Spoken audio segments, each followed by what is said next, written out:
Hello everyone, in this video I'm going to show you how to track every type of phone call in Google Ads. So for this you have to go to the start button, then here you have to simply type in the Chrome, and then you have to simply type in the Google Ads in the search bar, and then you have to just simply go to the Google Ads from the top website, and after that you have to simply sign into your account, or you can just simply go to the start now.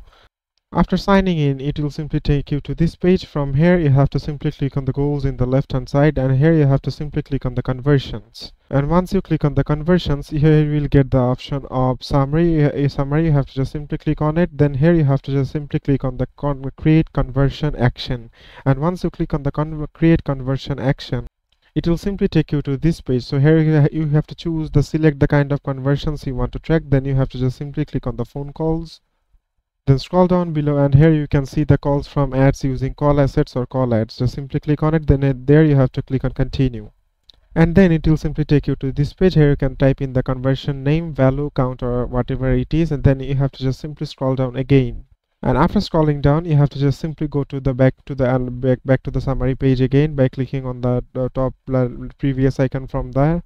And then here in the summary option, here we can see that the phone call lead is already showing. Just click on the test 111 from here, and once you click on the test 111, so for example I'd like to go for this one, just simply click on it at the conversion action. It will simply take you to this page. Here you will get all the details regarding the calls or regarding the conversion rate. So it is as simple as that, guys. Thank you very much for watching this video.